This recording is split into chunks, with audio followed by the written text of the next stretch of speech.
주님을 찬양합니다. 오늘 같이 나눈 하나님의 말씀의 제목은 말씀을 듣지 못한 기갈이라는 제목으로 같이 나누기를 원합니다. 자, 오늘 본문에서는요, 하나님께서 아모스에게 보여준 5가지의 환상 중에서 1, 2, 3, 첫 번째, 두 번째, 세 번째 환상을 7장에서 말씀하고, 이 8장에서는요, 네 번째 환상, 그 네 번째 환상을 말씀해주고 있습니다. 이 네 번째 환상은 어떤 환상인가 봤더니 여름과열 한강줄이 환상이라고 해서 이 환상을 통해서 이스라엘의 멸망이 어떠한지를 선포해 주고 있습니다.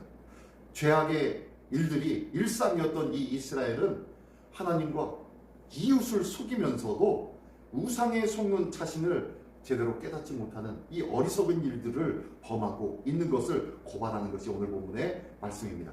먼저 1절부터 3절까지의 말씀에 보면은요, 이 여름과일 한강줄이 환상을 말씀해주고 있습니다.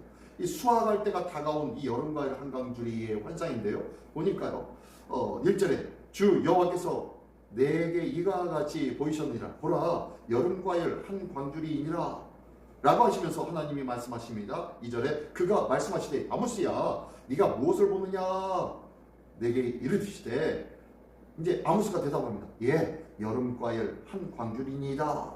아마 여름과일 한 광줄이가 보여진 것 같아요. 근데요,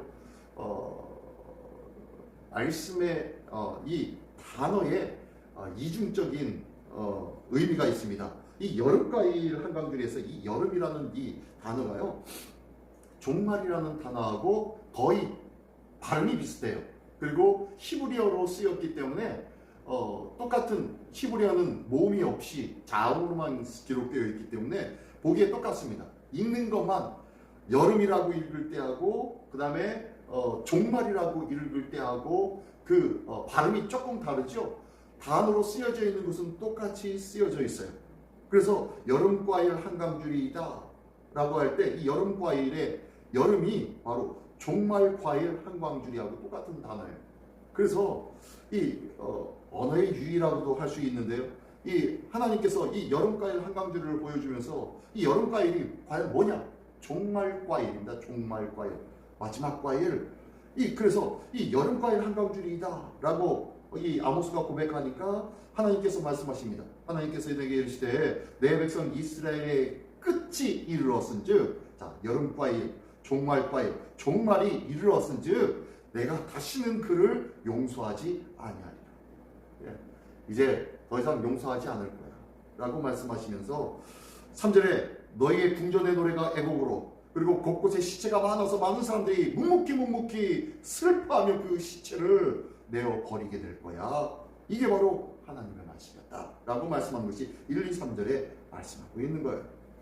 수확할 여름과일이 풍성하게 있다는 것은요, 이 수확할 것이 많아서 이제 앞으로 모든 수확의 때가 언제냐, 그들의 종교력인 7월 15일 인데 이 이스라엘에게는 8월 15일이 되겠죠. 이 8월 15일 이때에 하나님이 원하지 않는 그 절기를 지키는 너희들아, 그 내가 원하지 않는 그 절기의 기쁨의 절기가 과연 기쁨의 절기가 될 줄 아느냐?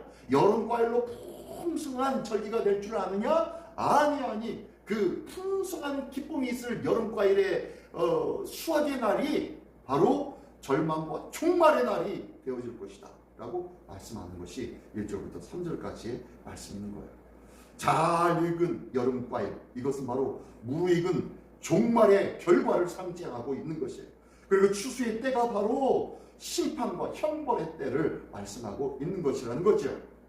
내 삶에는 열심히 뭔가 이루려고 열심히 이뤄놓은 내 삶에 무르익어 가고 있는 그러한 열매가 있지는 않습니까?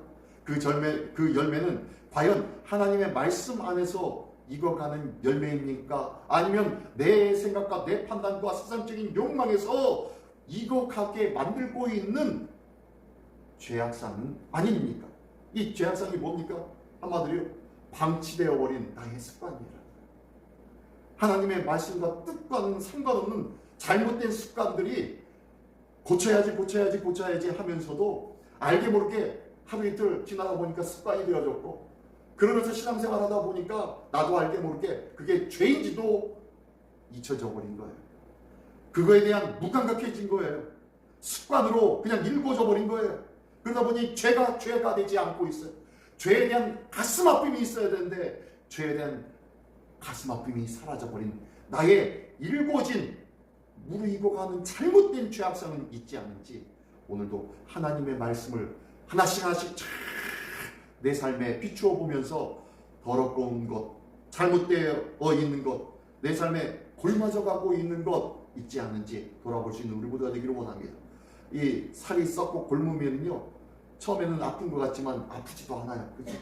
고름이 터져 그 안에서 고름이 골마 썩어가도요 아프지 않아요. 언제 아픕니까? 터지기 직전에 고름이 꽉꽉 차서 살 밑에서 살을 끌어당길 때 그때 아프기 시작하는 거 아니겠어요?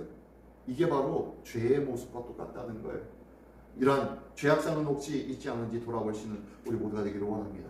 이런 죄악을 가지고 있는 자는 어떻게 살아갑니까? 그게 바로 4절부터 6절까지의 말씀입니다. 그런 자들은 오늘 4절부터 6절까지 보니까 가난한 자를 삼키며 힘없는 자를 망하게 하려는 자들아 이 말을 들으라 라고 하면서 하나님 앞에 죄인지 모르고 그냥 무감각하게 살다 보니까 눈에 보이는 금전과 돈과 육적인 것들이 더 좋다고 생각하다 보니까 정말로 그것이 죄악인지 알지 못하고 살아갔습니다. 그러다 보니까 내 육적인 쾌락과 그 다음에 물질적인 탐욕 때문에 가난한 자를 삼키고 힘없는 자를 망하게 하는 것이 아주 별 큰 문제가 되지 않고 있었더라는 거예요. 그러면서도요, 그러면서 5절에 보니까 너희가 이르기를 월삭이 언제 지나서 우리가 곡식을 팔며 안식일이 언제 지나서 우리가 밀을 내게 할고 뭐 하는 거예요 지금? 월삭과 안식일은 지키려고 하다 보니까 뭔가 조금 부족한 것 같아요. 그러니까 어떻게 합니까? 하반절에 에바를 작게 하고 세계를 크게 하여 거짓절로 속이며 에바는 뭐예요? 에바는 대박이죠. 대박. 양을 측량하는 그릇이 에바죠. 그리고 세계는 뭡니까? 양을 적응하는 그 무게 측량을 맡고 있는 세계입니다. 그래서 이 무게 추가 바로 이 세계입니다. 그 세계를 작게 하여서 더 많은 것들을 내가 이익을 보는 거예요. 그리고 에바를 작게 하여서 이 더 많은 사람에게 조금 주고 그 다음에 세계를 크게 하여서 많은 사람에게 더 많은 것들을 얻게 하는 지금 이런 일들을 하고 있는 거예요. 거짓 저울로 속이고 있는 것입니다. 그러면서 또 6절에 보니까 은으로 힘없는 자 살고 그 다음에 신 한 켤레로 가난한 자를 사며 찌꺼기 밀을 팔자 하는도다. 밀 속에 찌꺼기가 섞여가지고요. 반은 찌꺼기에 한 대박을 한 에바를 샀는데 그 한 에바의 반은 찌꺼기로 가득 찹니다. 이런 거짓된 밀을 팔고 있는 거예요. 횡포죠. 이런 거짓됨이죠. 지금 무엇을 위해서요? 월삭을 지키고 안식일을 지키기 위해서 지금 하고 있는 짓이에요. 하나님을 섬긴다고 하며 하나님 앞에 예배드린다고 제사 드린다고 하면서 거짓된 것으로 속이고 그것의 이익으로 하나님을 섬긴다고 하는 거예요. 참된 가치가 무엇인지 그리고 거짓된 것이 무엇인지 무지함과 무분별과 무자비함으로 살아가고 있는 모습이 지금 북이스라엘 사람들의 모습이었다는 거예요. 이게 바로 죄가 만연한 세상, 죄악이 있으면서도 죄악을 행하면서도 죄악을 알지 못하는 세상의 모습이죠. 자, 그러니 그들에게 하나님의 심판이 임합니다. 어떤 심판입니까? 7절부터 10절까지 보니까 애통과 애곡의 심판의 날이 임하게 될 것이다 라고 말씀하십니다. 7절에 보니까 여호와께서 야곱의 영광을 두고 맹세하시되 내가 그들의 모든 행위를 절대로 잊지 아니하리라. 하나님의 기억하신 바 되었다는 거예요. 하나님께서 심판하시겠다는 거예요. 그러면서 8절에 보니까 이로 말미암아 땅이 떨지 않겠으며 하나님의 그 진노로 말미암아 땅이 떨지 않겠느냐. 그 가운데 모든 주민이 애통하지 않겠느냐. 온 땅이 강이 넘친같이 솟아오르며 애굽의 강같이 뛰놀다 낮아지리라. 이게 뭐냐면요, 강이 범람하여서 온 천하를 덮어버린 것과 같이 이런 하나님의 심판이 온 땅을 덮어버리겠다라고 말씀하고 있는 거예요. 그뿐만이 아니에요. 온 땅이 물로 인하여서 수몰되어진 것뿐만 아니라 9절에는요 그날에 내가 해를 대낮에 지게 하여 백주의 땅을 캄캄하게 하는 게 해에 밝은 태양이 있어야 할 그 땅에 그 빛을 가려버리겠다고 말씀합니다. 그래서 10절에 너희 절기를 애통으로 만들고 너희가 기뻐해야 할 절기, 너희가 하나님 앞에 온전히 제사드려야 할 그 절기를 기쁨의 절기를 애통의 절기, 슬픔의 절기로 만들어버리고 너의 모든 기쁨의 노래를 애곡으로 만들어버리겠다라고 말씀하십니다. 그러면서 하나님의 심판을 선포하고 있는 것이 10절의 말씀인 거예요. 이렇듯 속임과 착취가 난무한 세상, 죄악이 임하고 있는데, 죄악을 행하고 있는데도 그것을 제대로 깨닫지 못하고 있고, 그것이 그냥 내가 내 삶에 좋은 것, 편한 것, 유익이 되는 것이라고 그냥 무감각하게 지나쳐 버리고 있는 그러한 삶에게는 하나님의 진노가 강물처럼 임하겠다라고 말씀하고 있는 것이에요. 죄를 돌이키지 않는 자가 만날 하나님의 심판의 모습을 말씀해주고 있는 거예요. 그러면서 그들을 진단합니다. 왜 이렇게 되었나 봤더니 11절에 주 여호와의 말씀이니라. 보라, 날이 이를지라 내가 기근을 땅에 보내리니 양식이 없어 주림이 아니며 물에 없어 가람이 아니요 여호와의 말씀을 듣지 못한 기갈이라. 이들이 왜 그런가 봤더니요, 뭘 듣지 못한 기갈이라고요? 하나님의 말씀을 듣지 못한 기갈이래요. 근데요, 이것이 누구로 만나면 임하게 된 거예요? 내가 보낸다고 말씀하시네요. 11절 처음이니까 주 여호와께서 말씀하신 말씀이니라. 보라, 날이 이를지라 내가 기근을 땅에 보내리니. 어떤 기근이요? 여호와의 말씀을 듣지 못하는 기갈이라는 거예요. 하나님의 말씀을 들을 때가 있다는 거예요. 하나님의 말씀을 들을 때가 지나버리면은 그 말씀을 듣지 못하여서 주림과 가람이 있을 거야. 너희들 그때는 아무리 그 하나님의 말씀으로 풍성함과 그리고 풍족함을 누리고 싶어도 누리지 못하게 될 거야 라고 하면서 11절에 말씀하고 있습니다. 사람이 이 바다에서 저 바다까지 북쪽에서 동쪽까지 비틀거리면서 여호와의 말씀을 구하려고 돌아다녀도 얻지 못하리니. 그래서 계속 어떻게 되는 거예요? 주림과 가람으로 가득하다는 거예요. 아무리 아름다운 13절에 그날의 아름다운 처녀라고 할지라도, 아무리 젊은 남녀라고 할지라도 다 갈아요 쓰러지리라. 어떤 것에 가른다고요? 하나님의 말씀에. 지금 이 상황이 어떤 상황입니까? 어떤 상황이에요? 우리가 잘 아는 예수님의 비유, 지혜로운 다섯 처녀와 미련한 다섯 처녀의 비유.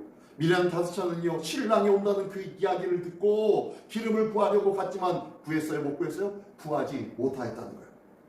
지혜로운 처녀, 슬기로운 처녀는 그 전에 미리 하나님 기름을 준비했던 자였는데, 그 때에, 좋은 기회의 때에 하나님의 말씀이 있었을 그때에 잘 듣고 잘 준비된 자는 지혜로운 자로 하나님의 구원을 받았지만, 그때 그 시간을 망각해버리고 자신의 쾌락과 자신의 일들에만 집중하며 살던 그런 자들은 하나님의 말씀을 구하려고 하여도 듣지 못하고 깨닫지 못하고 그 말씀을 다시 어디서 찾지 못한다고 말씀하고 있는 거예요. 그래서 은혜는 언제 필요한 것이 은혜입니까? 오늘이에요. 오늘 내가 은혜를 받아야 되는 거예요. 이 은혜는 어디로부터 시작되어집니까? 말씀으로부터요. 그래서 오늘이 바로 구원받을 날이고, 그리고 오늘이 바로 하나님의 구원의 은혜를 힘입어야 할 날인 줄 믿습니다. 오늘 하나님의 말씀을 준비하지 않는다면은 오늘 이 이스라엘의 백성들처럼 하나님의 말씀을 듣지 못한 기갈과 기근의 주림과 가람으로 멸망의 자리에 설 수밖에 없다는 거예요. 하나님의 말씀을 오늘 준비할 수 있기를 원합니다. 오늘을 말씀으로 준비하며 하나님의 은혜로 준비한 자만이 주님의 나라를 아름답게 준비한 자가 될 줄 믿습니다. 오늘 이렇게 환상이 어떤 환상이요? 여름과일 환상. 이 여름과일 한강줄이 환상, 종말의 과일 한강줄이 환상. 이 종말의 과일이 바로 하나님의 은혜의 말씀에 의한 풍성함의 과일이라는 것을 기억하기를 원합니다. 오늘도 그 과일로 인하여 풍성함을 준비할 수 있는 거룩한 하나님의 백성 되기를 원합니다. 그리하지 못한 자들은 어떻게 됩니까? 14절 마지막에 이렇게 얘기합니다. 사마리아에 죄된 우상을 두고 맹세하여 이르기를 다나 내 신들이 살아있음을 두고 맹세하노라 하거나, 브엘세바가 위한 것이 살아있음을 두고 맹세하노라 하는 사람은 하고 있는데요. 여기 보니까 사마리아 백성들, 이 사람들은 죄된 우상을 섬기며 거기에 맹세하며 그 우상들을 찾는 자들이에요. 그 우상들이 어떻게 해요? 가장 북쪽에 있는 단이라는 곳에다가 세우는 금송아지, 그 금송아지를 두고 하나님이라고 잘못 찾고 있는 그들, 그 단을 찾는 너희들, 우상을 찾는 너희들, 그리고 브엘세바에서 뭔가 의지하고 무언가 그 우상들을 찾는 너희들을 두고 내가 맹세하는데 너희들은 어떻게 될 거냐? 바로 14절 하반절에 어떻게 해요? 두고 맹세하느라 하는 사람은 엎드러지고 다시 일어나지 못하리라 라고 말씀하시면서 그들의 멸망을 선포해주고 있습니다. 우상 앞에 맹세하며 세상의 그럴듯한 것을 의지하고 세상의 그럴듯한 것을 바라고 그것이 최고인 줄 아는 자는 그것들과 함께 멸망하게 될 것이라고 말씀하고 있는 거예요. 오늘 혹시 나를 속이고 있는 것이 있지는 않습니까?